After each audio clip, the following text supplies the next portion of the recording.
Welcome to the Champions of Active Women podcast. In each episode, we share stories and experiences of active female role models and individuals who support the active pursuits of girls and women. Our goal is to encourage and inspire girls and women to be active for a lifetime, to reach their goals, and to break new barriers in sport and life. This podcast is brought to you by the Active Women's Health Initiative in the Sports Medicine Research Institute at the University of Kentucky. The mission of the Active Women's Health Initiative is to optimize health and promote physical activity and wellness for girls and women across the lifespan. If you enjoy this podcast, you can make a donation to the Active Women's Health Initiative at uky.networkforgood.com. Your contribution helps us empower all girls and women to find their inner athlete and become athletes for life. Chris Plonsky has worked in college athletics since 1976 and is in her 33rd year at the University of Texas. She is Executive Senior Associate Athletics Director, Chief of Staff, and the University of Texas Senior Woman Administrator for the Big 12 Conference and NCAA Governance. Chris earned her BS in journalism in 1979 at Kent State University, where she was a 3-year basketball student athlete, undergraduate athletics media relations assistant, and editor of the Daily Kent Stater. In 2021, Chris was inducted into the College Sports Information Directors of America Hall of Fame.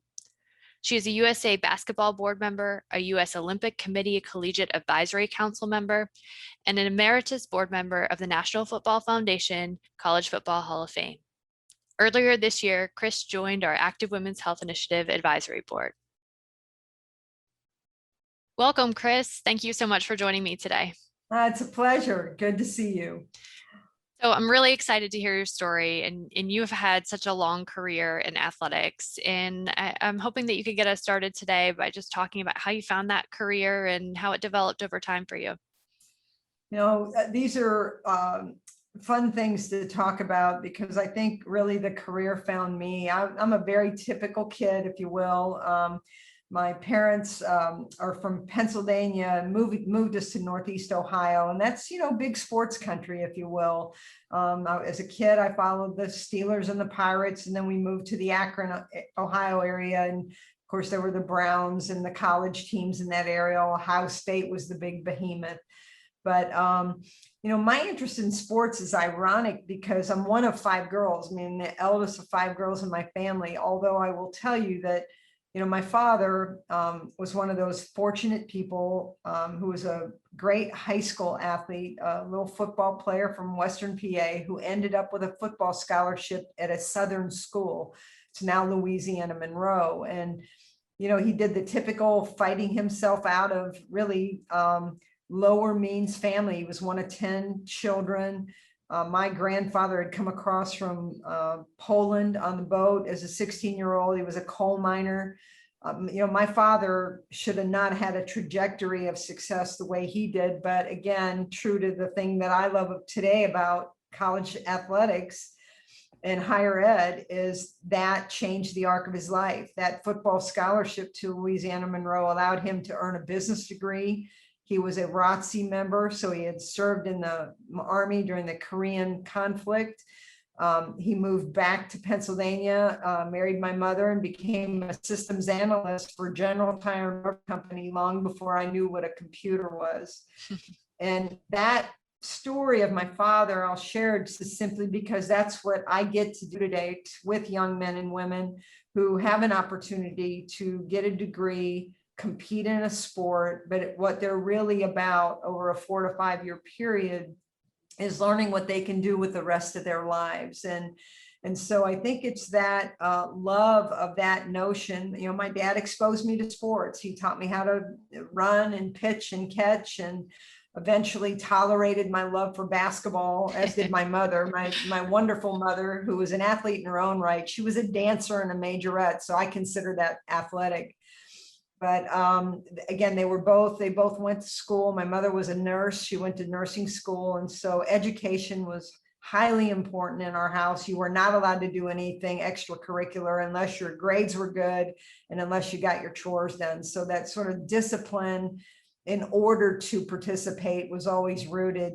And again, that's part of our sports routine today. I went to Kent State because it was local. I fell in love with that campus. I had a great journalism school. I wanted to be a writer. I wanted to write sports for a newspaper or a magazine. And I was lucky because my coach at Kent, again, you were a walk-on in those days. It was AIAW era. Encouraged me to meet the sports information director at Kent and to begin to work for him because it was at that time that women's sports became varsity status and we needed to keep records and statistics. So I fell backwards into this job as a student assistant in the SID office. Who knew that was going to begin a true love of sort of the background and the support staff for college sports. And I earned my degree in journalism, got a job at Iowa State, and then that was my path. I started in college athletics as a publicist and gravitated toward administration later. So I love this idea of changing trajectories of lives through participation in sport. You know, it happened with your dad, and it sounds like your interests in sport were fueled by your dad and then just encouraged as you played sports. And that led to a career in sports. And I just think that's such a cool idea that we're able to change trajectories of people's lives through sport participation. And it's what we're trying to hang on to today, because again, there's a lot of litigation out there, including a very important Supreme Court case that, you know, the Alston case is going to be determined about what we are. And what we really hope is that this nexus, this really important nexus of access to higher education through your talent of sport, it remains, because it really is a rewarding endeavor for the participants, the coaches who coach them, and the support staff who are around them. So you talked about your parents and your coach who encouraged you to find that sports information job. Were there other mentors or people along the way who really kind of pushed you along this trajectory, either in your own sport career or in your career in sports afterwards? You know, the thing about being around athletics, once you're, you know, in the profession, is that you are around determined, disciplined, and competitive people. And when you think about the transferable skills that you learn and derive from competition, it's all the things that are important to employers. That you've learned to play a role, that you learn to prepare, you learn to execute. Frankly, you learn to achieve and fail. And do you achieve with dignity the same way you might not achieve? You lose with dignity. You learn class, you learn communication, you learn how to suppress maybe the need to always be the forward leader and to play a role. And then there are times where if you need to be the vocal leader, you can be. That's why I think, again, a student athlete coming out who is not going to make money with their legs or arms, as we say, the professional lucky ones, because it really is only 1% to 2% of our student population that gets that good fortune. They become remarkable employees, and so do those professionals when they're done competing. But I really do think that our system prepares people to be really contributing members of companies and of society as a whole, because they also learned how to give back. So thinking about your own career in athletics, you have been involved in athletics in a really a time period that changed a lot for women, right? So Title IX passed when you were in high school, and so you were playing and then in sports kind of in those early years. I'm wondering if you could just talk about some of your most salient memories from those periods. You know, I was with a colleague the other day, Mike McCambridge, who's a wonderful writer and author, and he's doing a book on the 70s.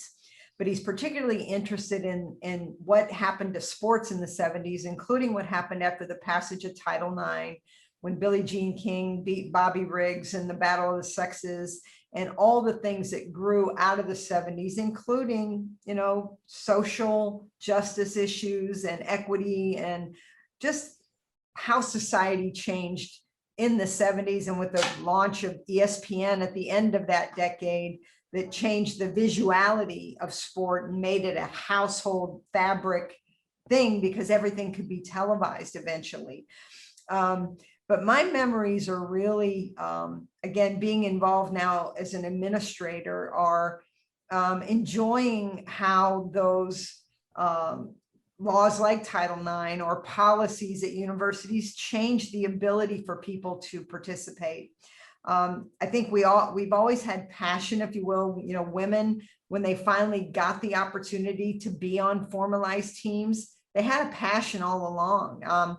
Whether you were in the era where you bought your own shoes and drove your own cars to games, and now, you go charter flights to your national championships.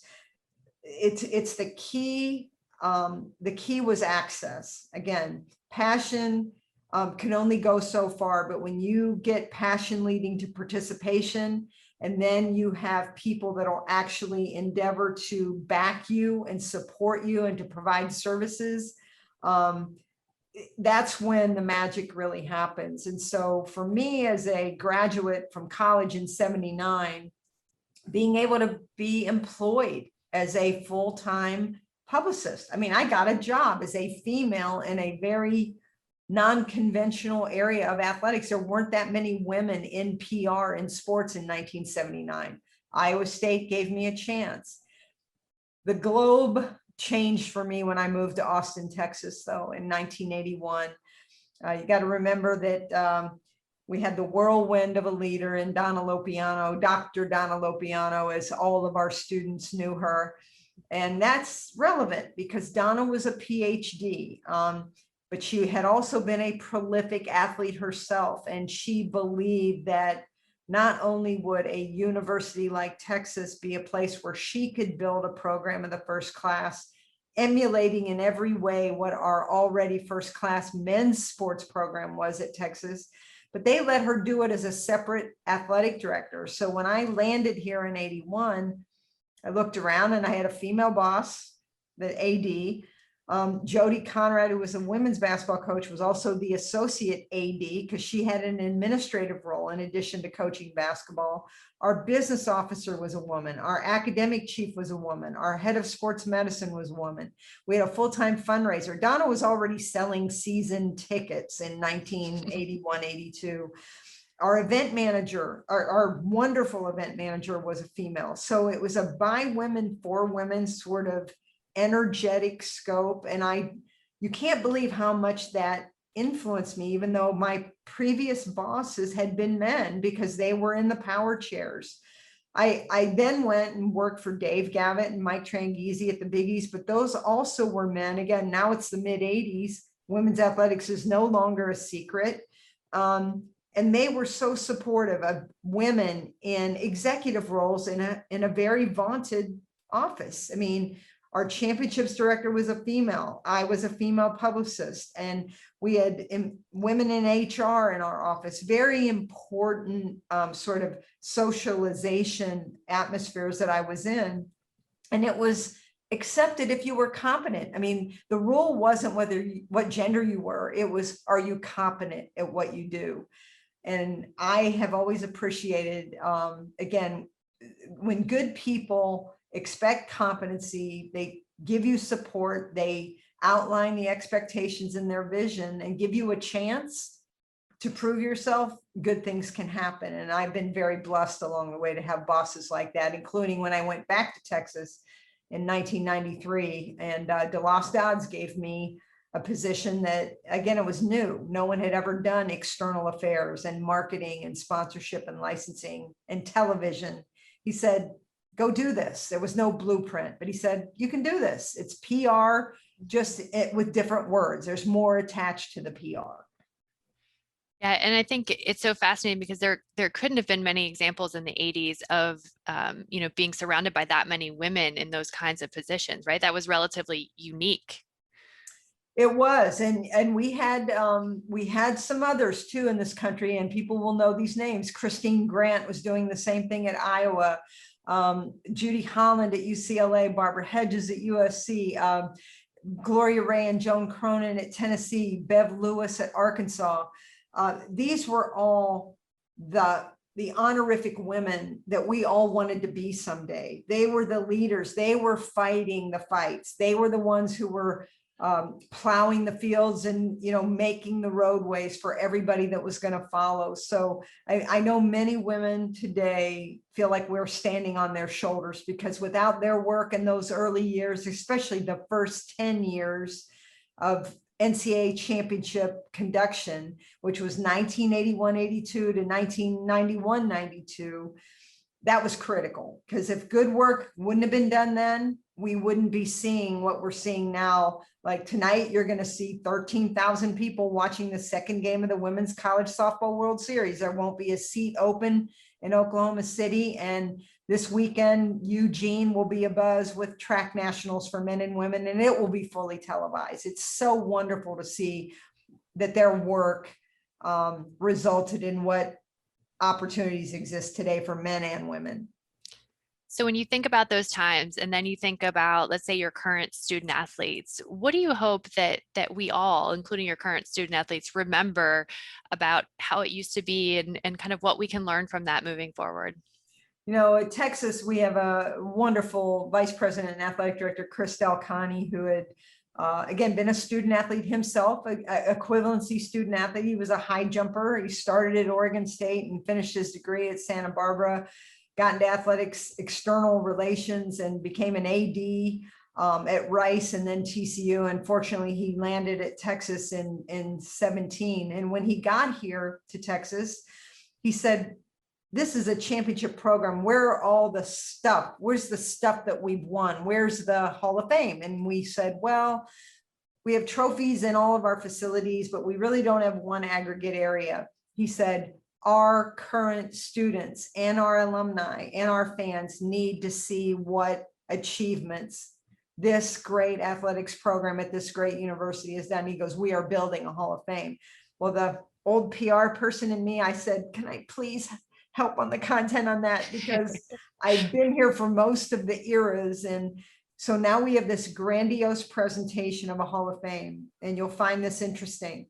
The front part of it, we do pay homage to our current sports and coaches, like the latest trophies won. But as you go through the hall toward the back, and you see every national championship trophy and team, and that team photo, all the conference trophies we've won, every national player of the year, everybody that's ever won a national event. If you've been the 100-meter dash champion of 2001 or the diving championship on 10 meter of last year, you are given your credit. And we show our current student athletes, we're paying attention to you. You are why we all have jobs. But when you walk these halls and go in these corridors in this hall, remember, someone was here before you, and look at how far back this winning, this success, this teamwork, and this achievement has gone. And by the way, all these people are older than you now, out in the world and doing something else other than sports, but their legacy is here. It's fascinating for them to go through and to see images of, for example, in past year, and this will make sense to you, with the social unrest, the civil rights, the justice pieces from last spring, and the George Floyd incident, and so many others. Our Black student athletes said, "Do we do appropriate recognition of those Black athletes who came before us? What was their experience like?" Because remember, Texas was a very white school, as most institutions were. Our first Black football letterman did not letter until 1970 as a sophomore. Well, we have a tribute to Julius Whittier in the hall, as we do with the first track athletes, the first, female Black athletes on teams. We had recognition of that, just to let them know we do pay attention to history. You can't live in history, but you have to recognize it, build from it, and learn from it. So those are the important ways that we communicate with our student athletes about what we want them to recognize about this athletics experience. That yes, today it is all about you. We pour ourselves into you, but before you came many greats, and it's their shoulders we want you to stand on. So speaking of history, this past year has been one that will be part of history books for a long, long time because of the COVID-19 pandemic and social justice issues that have come to the forefront. Can you talk about what you might be carrying forward from this year? Lessons you learned, practices that have changed, things that you took away from this past year that you'll carry forward? It's a great question, and we've been talking about it as we go through our personnel evaluations, because when that screeched to a halt and there was no NCAA men's basketball tournament in 2020, that meant that every championship was put on hold, because again, that's how college athletics works. You derive revenues from certain things, and we had only gone through a fall semester and a couple of months when things came to a halt. So the budget impact alone was immediate. And then you had to plan for a year where you had no idea what was going to happen with this virus, this pandemic, when we were going to have a vaccine, when was anything going to be normal or safe again. So we literally shut down. And I mean, it was sad days. It was some jobs were furloughed, other people were laid off.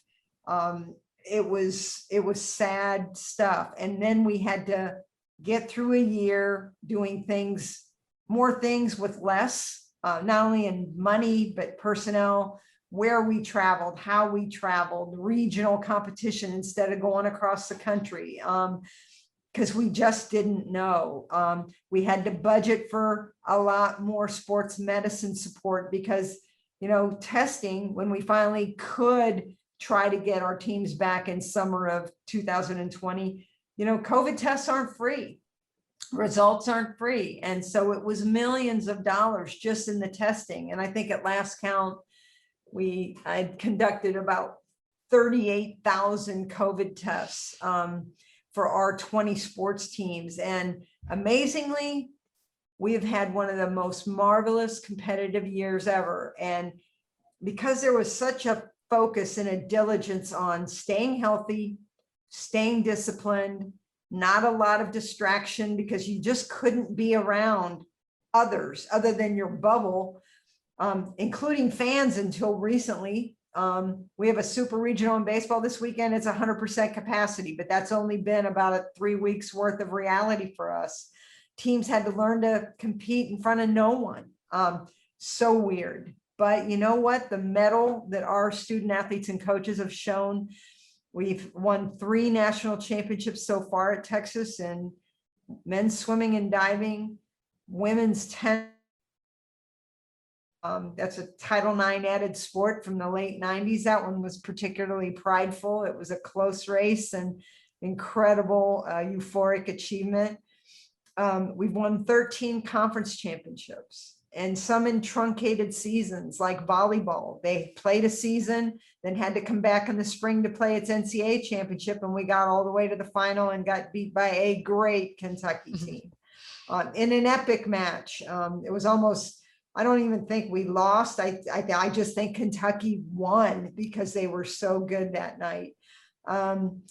That's sports. That's what's so great about it. And I know that all of our coaches and staff and young people will say we do have to maintain some of the modicum of, first, we did prove we didn't need largesse to succeed. So we can become more efficient and productive with less money, less staff, and less budget.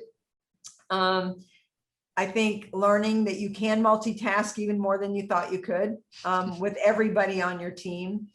And I really think the biggest takeaway is prioritization.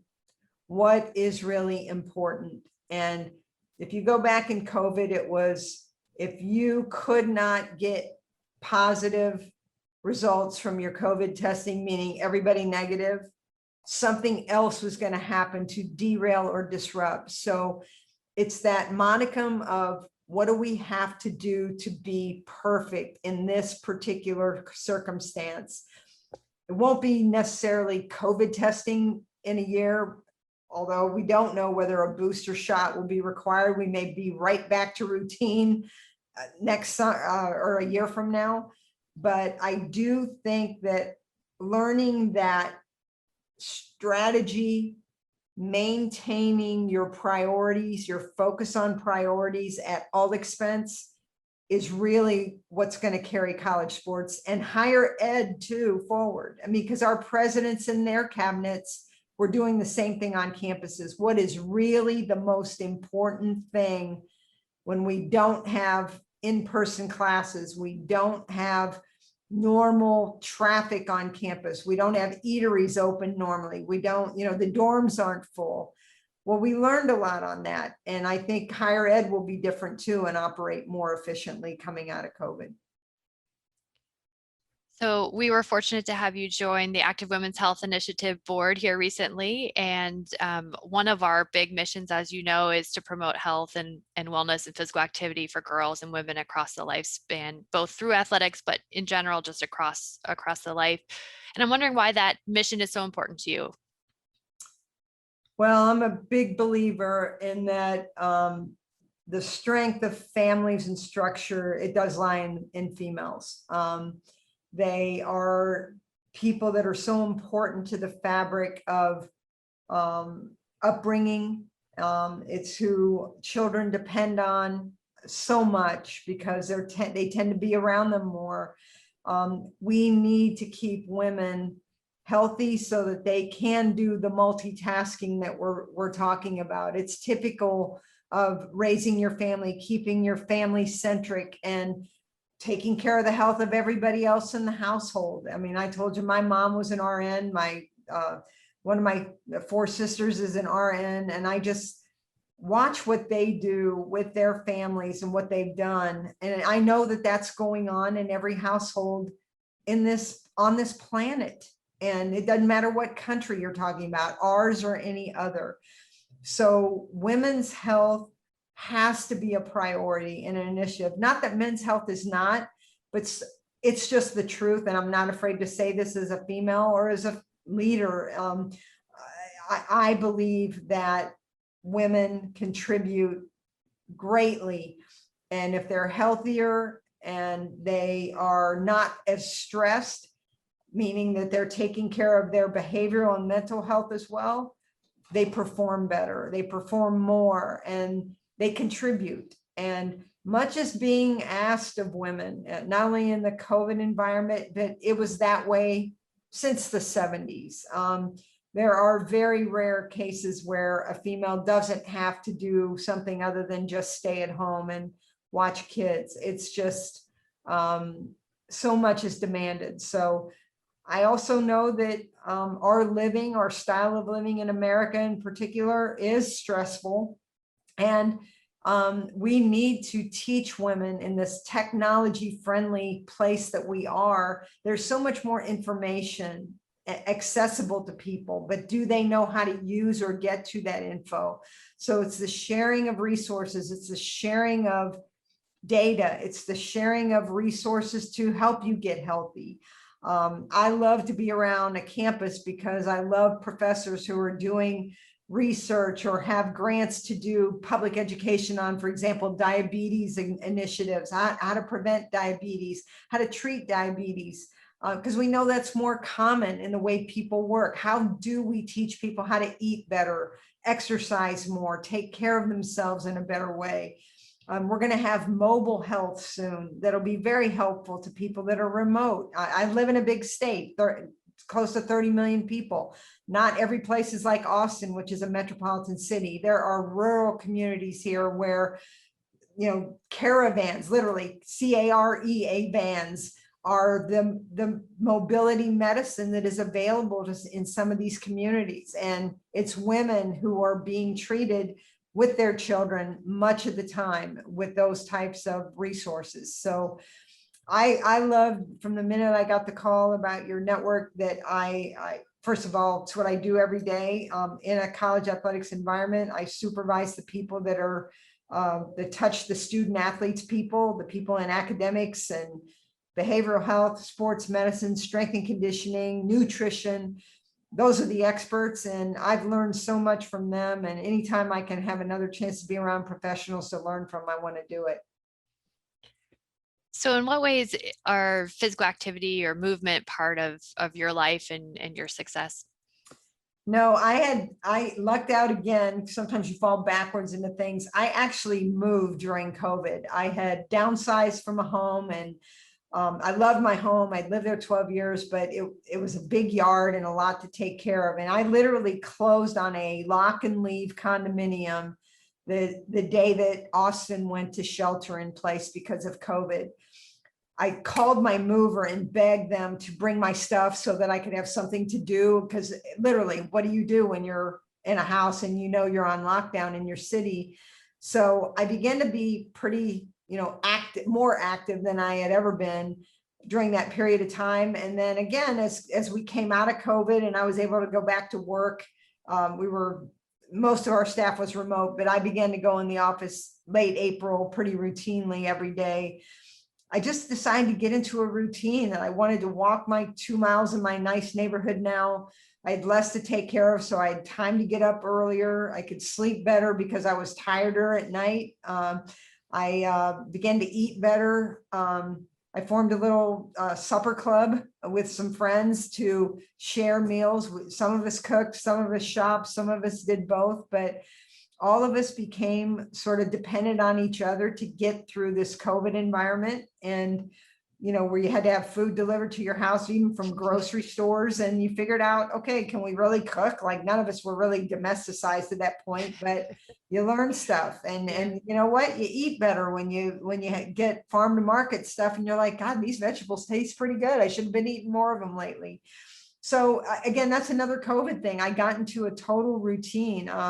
I did make a good decision about 6 years ago to get my knee redone because I had had a bad ACL tear as a high school sophomore, had a great surgeon, and that lasted 42 years, but I was pretty miserable with a bad wheel, and had a knee replacement in February of 15, and it changed my life.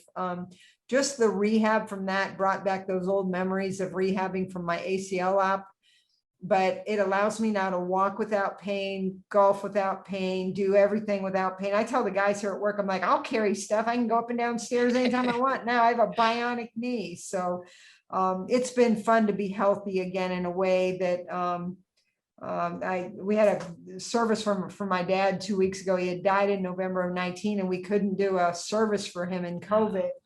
But I went home 2 weeks ago to Ohio, and we had a beautiful mass and a service at a veteran cemetery, and everybody looked at me and said, where did you go? Like, half of you is gone, because I did lose about 35 pounds during COVID. And I said, well, I just decided to get back to my point guard playing weight at Talmadge High School. But I do feel better, and I'm committed to it because I'm around all these healthy young men and women and all these experts here at Texas, and I'm going, I need to be what we're preaching, and I wasn't. So I feel much better about it when I look in the mirror in the morning. So we've talked about a lot of things today, and I'd like to end the interview by just asking you what advice you have for girls and women about getting involved in sports and activity and potentially sport-related careers. Yeah, I think the whole thing is about movement. I've been around a lot of great training and conditioning experts here at Texas, and it's so simple.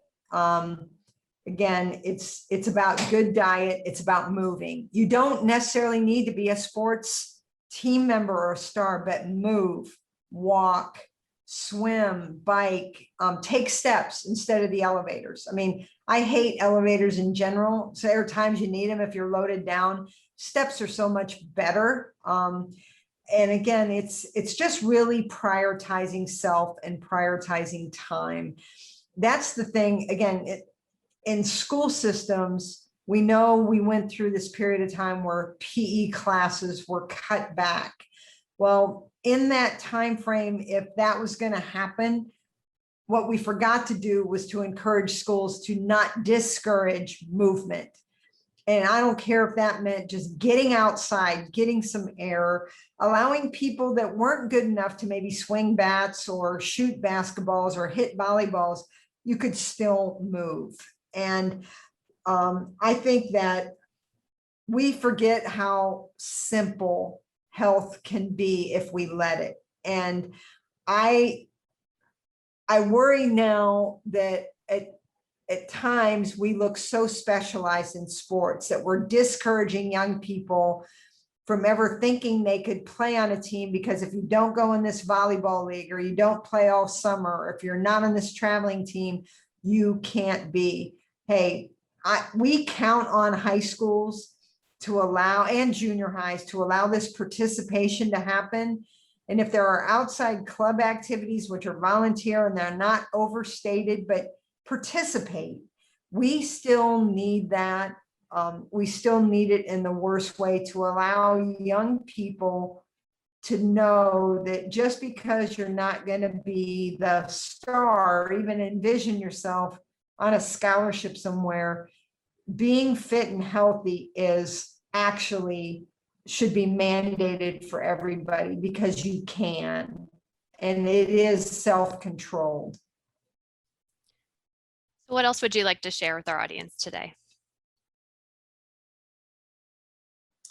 Well, I appreciate great people like you who prioritize, again, the educational part, and are behind the research and the communication to allow ourselves to get better data and more information and resources to people.